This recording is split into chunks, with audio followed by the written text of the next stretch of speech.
Hello, welcome to ডলউই study. আজ আমরা জিকের কিছু গুরুত্বপূর্ণ প্রশ্ন এবং উত্তর নিয়ে আলোচনা করব, যেগুলো আপকামিং পরীক্ষার জন্য খুবই প্রয়োজনীয়। সুতরাং সময় নষ্ট না করে প্রশ্ন এবং উত্তরগুলো দেখে নেওয়া যাক। দেখো, প্রথম প্রশ্ন কি বলেছে? স্বরাজ আমার জন্মগত অধিকার, এটি কে বলেছে? এই উক্তিটি হলো বালগঙ্গাধর তিলকের। পরবর্তী 2 নম্বর প্রশ্ন কি বলেছে? প্রাকৃতিক নির্বাচনবাদের প্রবক্তাকে? প্রাকৃতিক নির্বাচনবাদের প্রবক্তা হলেন চার্লস ডারউইন। পরবর্তী 3 নম্বর প্রশ্ন কি বলেছে? যে ভারতের জাতীয় কংগ্রেস কোন অধিবেশনে পূর্ণ স্বরাজের দাবি তোলা হয়েছিল? সঠিক উত্তর হয়ে যাবে লাহোর অধিবেশনে। পরবর্তী 4 নম্বর প্রশ্ন কি বলেছে? কোন রাশির একক ডাইন সেকেন্ড? সঠিক উত্তর হয়ে যাবে বল। পরবর্তী 5 নম্বর প্রশ্ন কি বলেছে দেখো, যে কোন ভারতীয় সর্বপ্রথম ব্রিটিশ পার্লামেন্টের সদস্য মনোনীত হয়েছিলেন? তাহলে এই প্রশ্নের সঠিক উত্তর হয়ে যাবে দাদাভাই নৌরোজি। পরবর্তী 6 নম্বর প্রশ্ন কি বলেছে? স্তন্যপ্রায়ী প্রাণীর সার্ভাইকাল কোষেরুকার সংখ্যা কত? তাহলে স্তন্যপায়ী প্রাণীর সার্ভাইকাল কোষেরুকার সংখ্যা হলো 7টি। পরবর্তী 7 নম্বর প্রশ্ন কি বলেছে দেখো, যে ভারতীয় জাতীয় কংগ্রেসের জনক হিসাবে কে পরিচিত? ভারতীয় জাতীয় কংগ্রেসের জনক হিসাবে পরিচিত A.O. হিউম, অর্থাৎ অ্যালান অক্টাভিয়ান হিউম। পরবর্তী 8 নম্বর প্রশ্ন কি বলেছে? যে কোন রশ্মিটি সবচেয়ে বিপজ্জনক? সবচেয়ে বিপজ্জনক রশ্মিটি হলো গামা রশ্মি। দেখো, পরবর্তী 9 নম্বর প্রশ্ন কি বলেছে? যে ভারতের জাতীয় কংগ্রেসের প্রথম অধিবেশন কোথায় হয়? তাই ভারতের জাতীয় কংগ্রেসের প্রথম অধিবেশন হয় বোম্বেতে। কত সালে? 1885 সালে। পরবর্তী 10 নম্বর প্রশ্ন কি বলেছে? ওয়াশিং সোডার রাসায়নিক নাম কি? তাহলে ওয়াশিং সোডার রাসায়নিক নাম হলো সোডিয়াম কার্বনেট। পরবর্তী 11 নম্বর প্রশ্ন কি বলেছে দেখো, ভারতের জাতীয় কংগ্রেসের প্রথম মহিলা সভাপতি কে ছিলেন? তাহলে ভারতের জাতীয় কংগ্রেসের প্রথম মহিলা সভাপতি হলেন অ্যানি বেসান্ট। পরবর্তী 12 নম্বর প্রশ্ন কি বলেছে? প্রাণীদেহের দীর্ঘতম কোষ কোনটি? তাহলে প্রাণীদেহের দীর্ঘতম কোষ হলো স্নায়ুকোষ। দেখো, পরবর্তী 13 নম্বর প্রশ্ন কি বলেছে? যে ভারতীয় জাতীয় কংগ্রেস কত খ্রিস্টাব্দে গঠিত হয়? তাহলে ভারতীয় জাতীয় কংগ্রেস গঠিত হয় 1885 সালে। পরবর্তী 14 নম্বর প্রশ্ন কি বলেছে? স্তন্যপায়ী প্রাণীর কোরটি স্নায়ুর সংখ্যা কটি? স্তন্যপায়ী প্রাণীর কোরটি স্নায়ুর সংখ্যা হলো 12 জোড়া, অর্থাৎ 24টি। পরবর্তী 15 নম্বর প্রশ্ন কি বলেছে?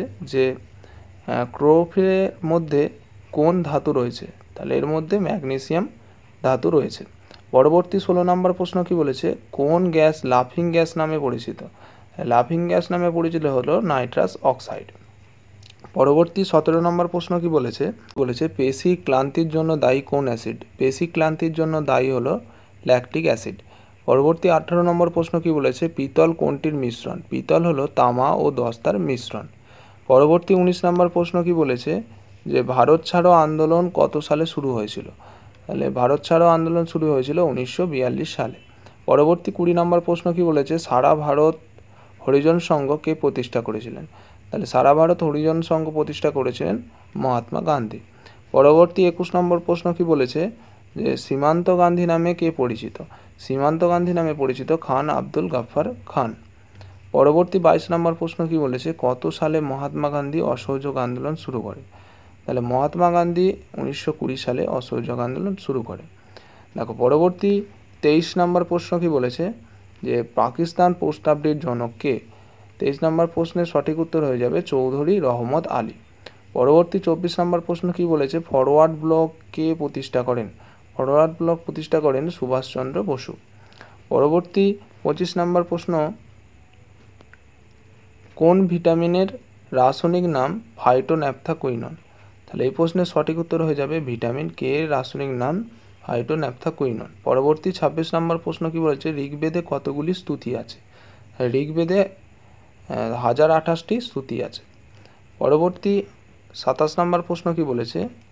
যে 1802 সালে বেসিনের চুক্তি স্বাক্ষরিত হয়েছিল কাদের মধ্যে? তাহলে 1802 সালে বেসিনের সন্ধি বা চুক্তি স্বাক্ষরিত হয়েছিল ব্রিটিশ এবং দ্বিতীয় বাজিরাওয়ের সাথে।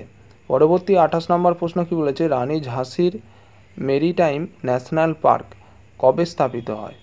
রানী ঝাঁসি মেরিটাইম ন্যাশনাল পার্ক স্থাপিত হয় 1995 সালে। পরবর্তী 29 নম্বর প্রশ্ন কি বলেছে? আন্তর্জাতিক নৃত্য দিবস কোন তারিখে পালন করা হয়? আন্তর্জাতিক নৃত্য দিবস পালিত হয় 29 এপ্রিল। পরবর্তী 30 নম্বর প্রশ্ন কি বলেছে? আরাবল্লী পর্বতের সর্বোচ্চ শৃঙ্গ কোনটি? আরাবল্লী পর্বতের সর্বোচ্চ শৃঙ্গ হলো গুরু শিখর। পরবর্তী 31 নম্বর প্রশ্ন কি বলেছে? যে নুমালীগড় তৈল শোধনাগার কোন রাজ্যে অবস্থিত? তাহলে এই প্রশ্নের সঠিক উত্তর হয়ে যাবে আসাম। পরবর্তী 32 নম্বর প্রশ্ন কি বলেছে? তারিক ই ফিরোজ শাহী কার লেখা? তারিক ই ফিরোজ শাহী লেখক হলেন জিয়াউদ্দিন বারাউনি। পরবর্তী 33 নম্বর প্রশ্ন কি বলেছে? স্বামী বিবেকানন্দ এয়ারপোর্ট কোন শহরে অবস্থিত? দেখো 33 নম্বর প্রশ্নের সঠিক উত্তর হয়ে যাবে রায়পুর। পরবর্তী 34 নম্বর প্রশ্ন কি বলেছে? রাওলাট আইন কবে প্রবর্তিত হয়? রাওলাট আইন প্রবর্তিত হয় 1919 সালে। দেখো পরবর্তী 35 নম্বর প্রশ্ন কি বলেছে? ইনকলাব জিন্দাবাদ স্লোগান কে দিয়েছেন? ইনকলাব জিন্দাবাদ এর স্লোগান দিয়েছিলেন ভগৎ সিং। পরবর্তী 36 নম্বর প্রশ্ন কি বলেছে? বক্সারের যুদ্ধ কবে ঘটে? বক্সারের যুদ্ধ ঘটে 1764 সালে। পরবর্তী 37 নম্বর প্রশ্ন কি বলেছে? যে তমলুকে জাতীয় সরকার গঠনের সর্বাধিনায়ক কে ছিলেন? তাহলে 37 নম্বর প্রশ্নের সঠিক উত্তর হয়ে যাবে সতীশচন্দ্র সামন্ত। পরবর্তী 38 নম্বর প্রশ্ন কি বলেছে? All India home rule League শুরু করেন কে? তাহলে all India home rule League শুরু করেন অ্যানি বেসান্ট। পরবর্তী 39 নম্বর প্রশ্ন কি বলেছে? একজন বিপ্লবীর নাম করো যিনি রাইটার্স বিল্ডিং আক্রমণ করেছিলেন। তাহলে রাইটার্স বিল্ডিং আক্রমণ করেছিলেন বিনয় বসু। পরবর্তী 40 নম্বর প্রশ্ন কি বলেছে? বাংলায় কবে তেভাগা আন্দোলন শুরু হয়? বাংলায় তেভাগা আন্দোলন শুরু হয় 1946 সালে। পরবর্তী 41 নম্বর প্রশ্ন কি বলেছে? গদর পার্টি প্রতিষ্ঠা করেছিলেন কে? গদর পার্টি প্রতিষ্ঠা করেছিলেন লালা হরদয়াল। পরবর্তী 42 নম্বর প্রশ্ন কি বলেছে? তত্ত্ববোধিনী সভার প্রতিষ্ঠা কে ছিলেন? তত্ত্ববোধিনী সভার প্রতিষ্ঠা ছিলেন দেবেন্দ্রনাথ ঠাকুর। পরবর্তী 43 নম্বর প্রশ্ন কি বলেছে? খেরওয়াড়ি হুল বলতে কি বোঝায়? তাহলে খেরওয়াড়ি হুল বলতে বোঝায় সাঁওতাল বিদ্রোহ। পরবর্তী 44 নম্বর প্রশ্ন কি বলেছে? গৌতম বুদ্ধ কোথায় নির্বাণ লাভ করেছিলেন? গৌতম বুদ্ধ নির্বাণ লাভ করেছিলেন বোধ গোয়াতে। পরবর্তী 45 নম্বর প্রশ্ন কি বলেছে? বুদ্ধচরিত গ্রন্থটির রচয়িতা কে? তাহলে বুদ্ধচরিত গ্রন্থের রচয়িতা হলেন অশ্ব ঘোষ। পরবর্তী 46 নম্বর প্রশ্ন কি বলেছে? কিতাব উল হিন্দ কার রচনা? কিতাব উল হিন্দ এর রচনা হলেন অল বিরুনি। দেখো পরবর্তী 47 নম্বর প্রশ্ন কি বলেছে? যে মগধের কোন শাসক সোনিয়া বা শ্রেনিয়া নামে পরিচিত ছিলেন? এই প্রশ্নের সঠিক উত্তর হয়ে যাবে বিম্বিসার। পরবর্তী 48 নম্বর প্রশ্ন কি বলেছে? তক্ষশিলা বিখ্যাত ছিল কোন ক্ষেত্র হিসাবে? তাহলে তক্ষশিলা বিখ্যাত ছিল গান্ধার শিল্প হিসাবে। পরবর্তী 49 নম্বর প্রশ্ন কি বলেছে? প্রধান বৌদ্ধ ধর্মগ্রন্থ কোন ভাষায় লিখিত? তাহলে প্রধান বৌদ্ধ ধর্মগ্রন্থ পালি ভাষায় লিখিত। পরবর্তী 50 নম্বর প্রশ্ন কি বলেছে? মালিক কাফুর কার সেনাপতি ছিলেন? মালিক কাফুর আলাউদ্দিন খিলজির সেনাপতি ছিলেন। পরবর্তী 51 নম্বর প্রশ্ন কি বলেছে? যে কোন রাজপুত শাসক আকবরের সমসাময়িক নন? তাহলে যশবন্ত সিং হয়ে যাবে সঠিক উত্তর। পরবর্তী 52 নম্বর প্রশ্ন কি বলেছে? শুল ই কুল নীতি কে প্রবর্তন করেন? তাহলে শুল ই কুল নীতি প্রবর্তন করেন সঠিক উত্তর হয়ে যাবে আকবর। পরবর্তী 53 নম্বর প্রশ্ন কি বলেছে? আইন ই আকবরী গ্রন্থের লেখককে? তাহলে আইন ই আকবরী গ্রন্থের লেখক হলেন আবুল ফজল। পরবর্তী 54 নম্বর প্রশ্ন কি বলেছে? বাহমনি রাজবংশের প্রতিষ্ঠাতা কে ছিলেন? তাহলে বাহমনি রাজবংশের প্রতিষ্ঠাতা ছিলেন আলাউদ্দিন হাসান বাহমনি শাহ। পরবর্তী 55 নম্বর প্রশ্ন কি বলেছে? জাহাঙ্গীরের সৌধ কোথায় অবস্থিত? তাহলে জাহাঙ্গীরের সৌধ অবস্থিত লাহোরে। পরবর্তী 56 নম্বর প্রশ্ন কি বলেছে? বাংলার কৌলিন্য প্রথা কে চালু করেন? বাংলার কৌলিন্য প্রথা চালু করেন বল্লাল সেন। দেখো পরবর্তী 57 নম্বর প্রশ্ন কি বলেছে? যে কোন মুঘল সম্রাট বাংলায় পর্তুগিজদের দমন করেন? তাহলে পর্তুগিজদের দমন করেন শাহজাহান। পরবর্তী 58 নম্বর প্রশ্ন কি বলেছে? গোপাল কোন বংশের প্রতিষ্ঠাতা ছিলেন? গোপাল ছিলেন পাল বংশের প্রতিষ্ঠা। পরবর্তী 59 নম্বর প্রশ্ন কি বলেছে? যে বাংলার শেষ স্বাধীন সুলতান কে ছিলেন? বাংলার শেষ স্বাধীন সুলতান ছিলেন ইলিয়াস শাহ। পরবর্তী 60 নম্বর প্রশ্ন কি বলেছে, কাকে আধুনিক হিন্দি সাহিত্যের জনক বলা হয়? আধুনিক হিন্দি সাহিত্যের জনক বলা হয় হরিশচন্দ্রকে। পরবর্তী 61 নম্বর প্রশ্ন কি বলেছে, যে ঘুমুর কোন রাজ্যের নৃত্য? তাহলে দেখো, ঘুমুর হচ্ছে রাজস্থান রাজ্যের নৃত্য। পরবর্তী 62 নম্বর প্রশ্ন কি বলেছে, নাসিক প্রশস্তি কে ইস্যু করেন? তাহলে নাসিক প্রশস্তি এটি হলেন গৌতমীপুত্র সাতকর্ণী। পরবর্তী 63 নম্বর প্রশ্ন কি বলেছে, নর্মদা নদীর উৎপত্তিস্থল কোথায়? নর্মদা নদীর উৎপত্তিস্থল হলো অমরকণ্টক মালভূমিতে। পরবর্তী 64 নম্বর প্রশ্ন কি বলেছে, সরাবতী জলবিদ্যুৎ প্রকল্প কোথায় অবস্থিত? সরাবতী জলবিদ্যুৎ প্রকল্প অবস্থিত কর্ণাটকে। পরবর্তী 56 নম্বর প্রশ্ন কি বলেছে, যে চাচাই জলপ্রপাত কোথায় অবস্থিত? চাচাই জলপ্রপাত অবস্থিত মধ্যপ্রদেশে। পরবর্তী 66 নম্বর প্রশ্ন কি বলেছে, কোন নদীর তীরে কোটা শহর অবস্থিত? তাহলে কোটা শহরটি অবস্থিত চম্বল নদীর তীরে। পরবর্তী 67 নম্বর প্রশ্ন কি বলেছে, যে ভারতবর্ষের কোন রাজ্যে হীরার খনি অবস্থিত? তাহলে ভারতবর্ষের মধ্যপ্রদেশে হীরার খনি অবস্থিত। পরবর্তী 68 নম্বর প্রশ্ন কি বলেছে, ভারতবর্ষের কোন রাজ্যে বৃহত্তম কয়লা সঞ্চিত আছে? তাহলে ভারতবর্ষের বৃহত্তম কয়লা সঞ্চিত আছে ঝাড়খণ্ডে। পরবর্তী 69 নম্বর প্রশ্ন কি বলেছে, যে কোন রাজ্যে তুলার উৎপাদন সর্বাধিক হয়? তাহলে তুলার উৎপাদন সর্বাধিক হয় গুজরাটে।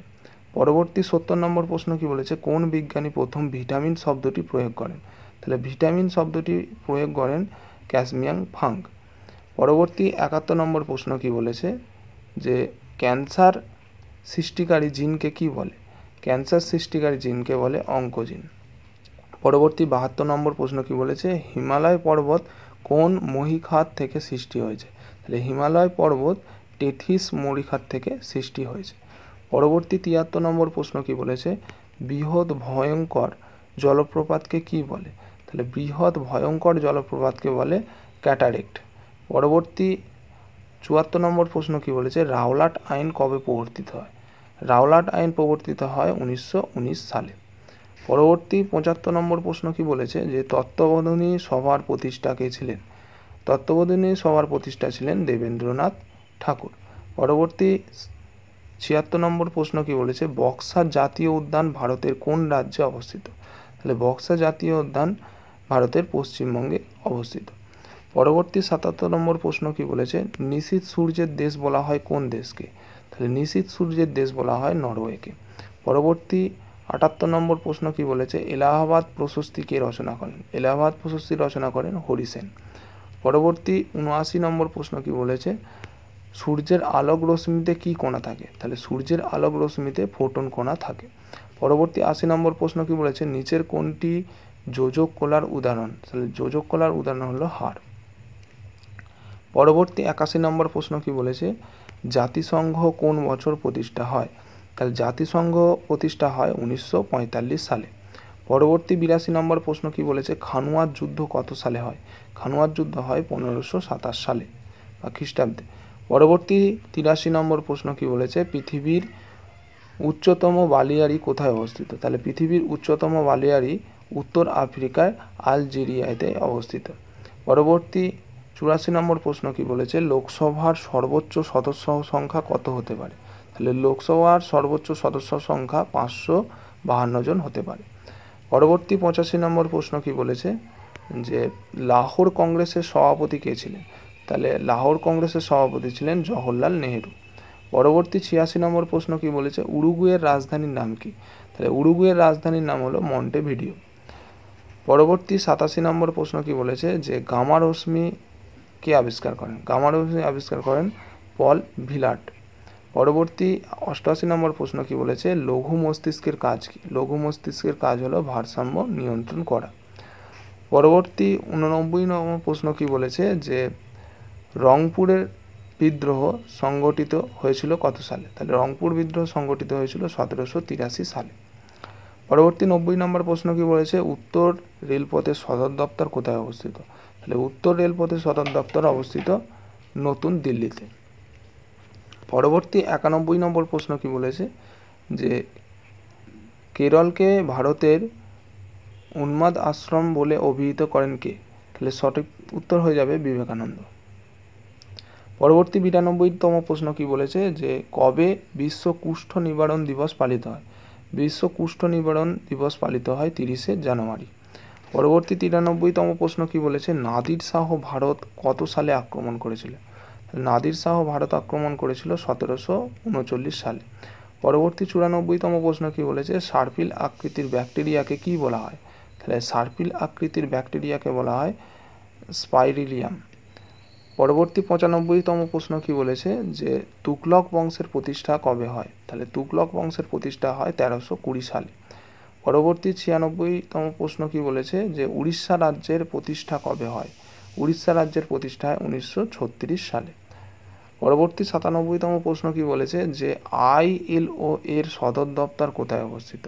তাহলে ILO এর সদর দপ্তর অবস্থিত জেনিভাতে। পরবর্তী 98তম প্রশ্ন কি বলেছে কোণাদ তরঙ্গের ধর্মের আবিষ্কর্তা কে? তাহলে কোণাদ তরঙ্গের ধর্মের আবিষ্কর্তা হলেন ডি ব্রগলি। পরবর্তী 99তম প্রশ্ন কি বলেছে যে রিহান্দ কোন নদীর উপনদী? রিহান্দ হলো সোন নদীর উপনদী।